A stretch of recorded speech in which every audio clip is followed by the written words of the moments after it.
It sounds like it's coming from the left side of the van. I can't. It's not. It's moving, but it's super steady.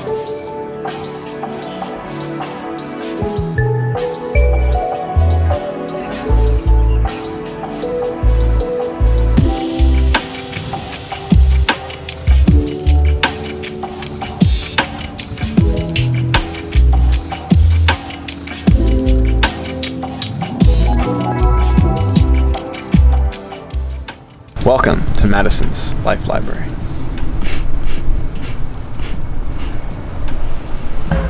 Why not? Just, share what's happening right now. So, van make bad sound. We find bad sound. We fix bad sound. Like a couple days ago, I started the van. When I was driving it, it made a really weird sound. Kind of sounded like an electric engine. I was very confused about it. Didn't know our van was a Tesla. But anyway, and so I told Austin, called my dad, called his dad, like, what is this sound? Is the engine gonna blow up on me? And then last night, I was about to drive away and I heard the sound again. This time it was a lot louder and it didn't go away. So, opened up the hood. I'm on the phone with Dad. I call his friend Joe. Hi, Joe. I'm sure you're watching this. And I'm like, what's wrong with it? Help me. So, it's fantastic to have mechanically inclined fathers and friends who can help me walk through the steps and what to do. So basically Joe said, take off the belt, turn the van on. The van doesn't make the sound, it's a component attached to the belt. I'm going to explain all of this stuff because maybe you don't know anything about cars. And maybe this will help you. So when you take it to a mechanic and you say, fix my problem, they're not like, well, here's 20 things that need to be done with your vehicle. Because that's never the case. Anyway, I took off the belt. And then we spun all of the components that were attached to the belt. So there's pulleys on the belt. Listen, I'm just the messenger basically, because I'm learning all of this too. So there's pulleys attached that help the belt spin and do things and whatever. So one of the pulleys I will show you, it was right here. We're gonna change it because, yeah, it doesn't look so hot. Also, this internal mechanism right here doesn't spin very freely. Something just fell. But the internal mechanism right here doesn't spin very freely. So we're changing this. The alternator also, I will let you hear that sound. Sounds really bad when you go. I'll insert a video of Austin explaining how an alternator works as well.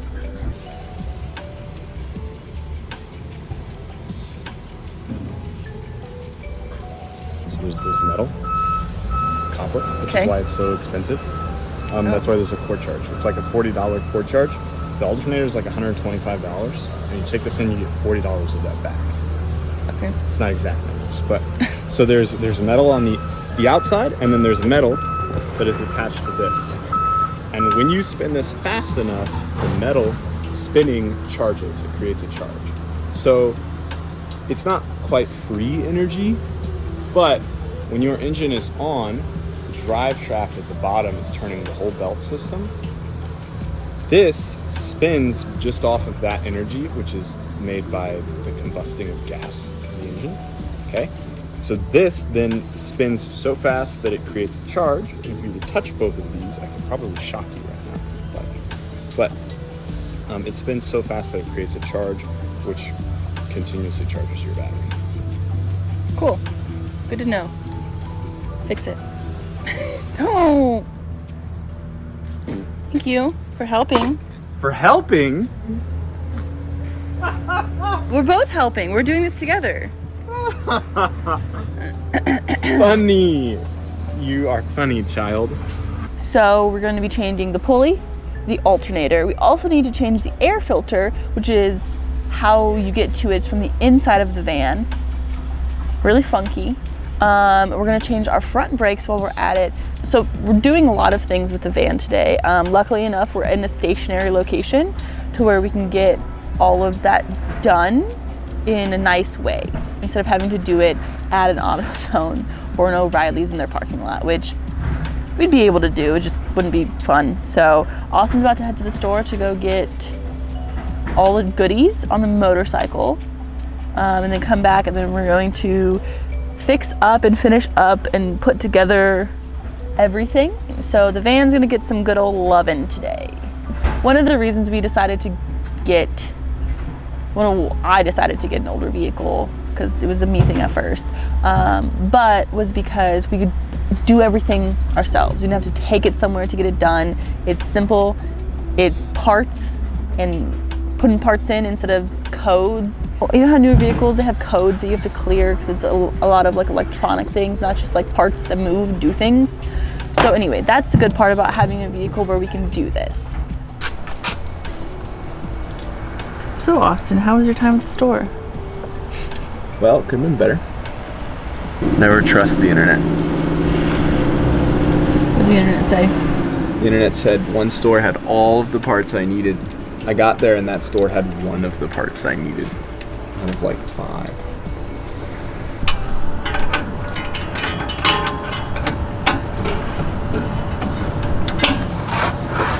Oh, there's a butterfly in our grill. I know, I saw that. There's 2 butterflies. We're lucky people. Are we? A little Buddha. Okay, so. Does it matter what side I do it from?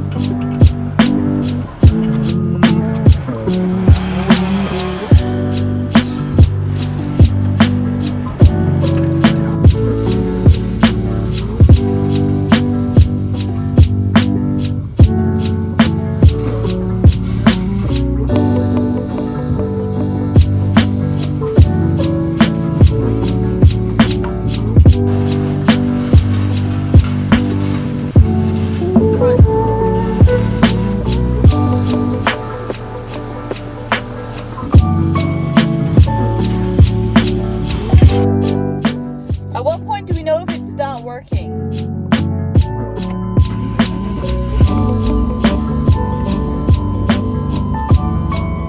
Is it running?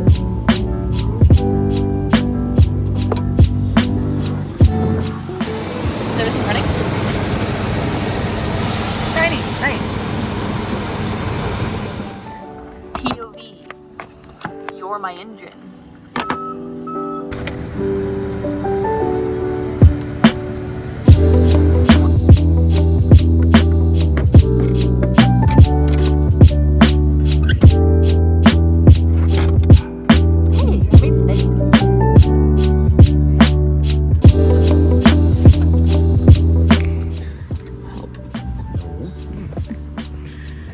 Do it the stupid way? What do you mean? This isn't the stupid This way. is the stupid way. No, it's not. This is the big dumb way. It works. Way I don't worse than it would work if. How are you? Listen, how are you going to be able to fit it down there the right way? We're probably gonna have to duct tape it back together too. We have duct tape. Literally working on my patience right now. Are you? Yeah. I think. Do you see how patient I'm being? No. I see how impatient. How am I supposed to like screw this on if it's all broken down here? What a sad girl.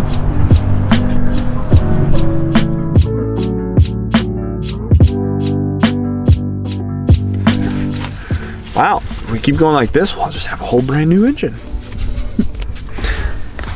Figured out what the problem was, right? Alternator, and we changed a pulley. Put the van back together and started it up. Make sure everything was nice and good, didn't make the sound again, whatnot. We left the van running for like 5 minutes, and all of a sudden, I realized, oh my God, there's fluid gushing from the underneath of the van. Would you describe it as gushing, Austin? No. What would you describe it as? Flowing. Flowing. I'm a little bit dramatic sometimes, so Austin says it's flowing from the van at an extensive rate. Anyway, so we're both worried and nervous about, oh my gosh, what happened? We fixed one problem and then just another one comes up. So Austin's like, oh my God, it's oil. Where are we leaking oil from? So we ended up taking the cover back off again, and one thing leads to another. We call some dads, and they're like, oh, you got a valve cover problem, gasket problem. That's the same thing, right? Well, yes, it's technically a gasket. Okay. So yes, Austin's teaching me all these things while we were going through learning what spark plugs are and how they work. His dad is like, oh my gosh, your valve cover is messed up. There's oil leaking from it. That doesn't make sense. Like, it wasn't leaking before. Why is it leaking now? It was so confusing. So I'm getting a little nervous because, one, this is our home, but luckily enough, we're house sitting for somebody, so we have a place to stay. We don't have to worry about that. But now I have all these things running through my head of, oh my gosh, what are we gonna do when we're done house sitting? How are we gonna get something to work on the problem if it's a serious problem like oil leaking at an extensive amount? You know, how are we gonna get here? What are we gonna do? All these things we're thinking about, right? So a couple days go by and Austin checks on the van again. Right, we were working in this time frame. Checks on the van again. He was like, "That's weird. I started the van. You know, I previously cleaned up the previous oil, but he had said that nothing was leaking." And so his dad says, "Well, maybe you just when you put oil in it, you just didn't put it in the tube. It just leaked on the ground." And Austin was like, "Well, that's cool then, because we don't have a problem anymore. Problem solved. There's no problem." Which isn't how it works. But then I asked Austin to start the van again the next day to see if anything else leaked from it. Just double checking. And it was the radiator hose. Is that correct? Radiator hose. So, which, is that what you and Dad had fixed before? Was it the same one? You guys didn't do a good job then, huh? I'm kidding. Or your van doesn't do a good job. Jasper tries. Anyway, so it's the radiator hose. And what was leaking was coolant. Well, very thankful that it wasn't oil. Once we were kind of in the engine compartment and whatnot, maybe we bumped the coolant line. But something happened to the coolant line and now it's just gushing coolant everywhere. It's leaking on top of the engine block, rolling all the way down to the intake, so the very top of the engine, and then falling out where the oil filter was. And it was also really, really old and nasty. It's yucky shit. So when we wiped it up from the ground, it was black. It smelled really bad. So I thought, okay, it's probably oil. Fuck, we have an oil leak. So we went through that whole process. For those of you who are not already mechanics or super experienced and have done this many times, we also bought this here Haynes manual, which is actually super helpful because there's just shit that dads don't think of to tell you, or if they do tell you, they tell you once and you don't listen. So it talked a lot about the maintenance that we need to upkeep with this vehicle. So turns out not an oil leak, just a coolant leak. Swapped out the coolant line, pretty easy.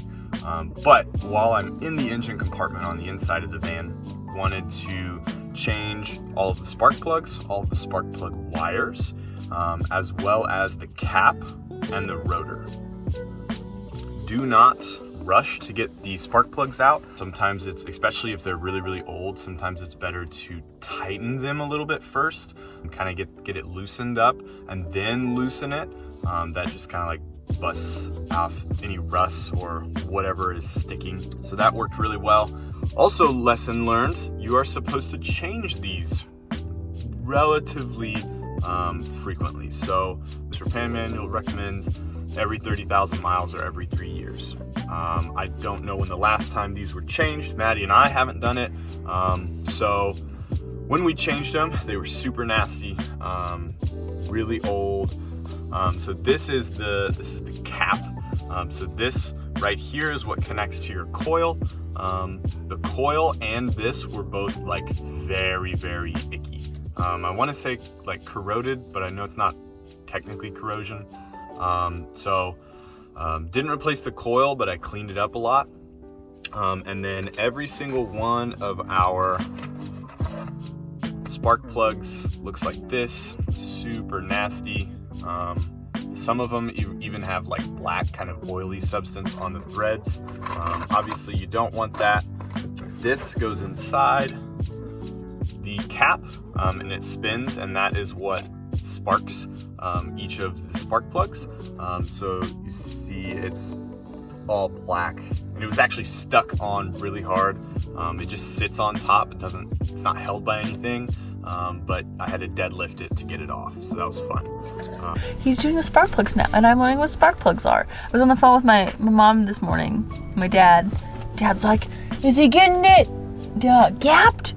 Did he get a gapper? You gotta make sure they're gapped. So I'm learning what gapped is. I know what gaping is. Haha, get it? Haha. Haha. All to say, what is the conclusion of this? Couple things. One, I'm very thankful for our fathers and Joe to be able to call them and send them pictures and videos and be like, here's the problem, here's what's happening, it's making this sound, there's oil here, what's going on with it. Austin is learning a bunch about not only our van, but cars in general, I would say, yes? No, just our van. Just our van, okay? He knows a lot about cars already. He's teaching me about cars, which is great, our van, how things run, make things go smooth. I'm very thankful that in this time frame we have a house that we are house sitting and we are staying at, so we don't have to put more worry into our home, being the van, and it not doing great things. So it was really fantastic that the van decided to get sick in a stationary location. So that's wonderful. We didn't stay in their driveway, which is also wonderful. I'm also very thankful for Austin.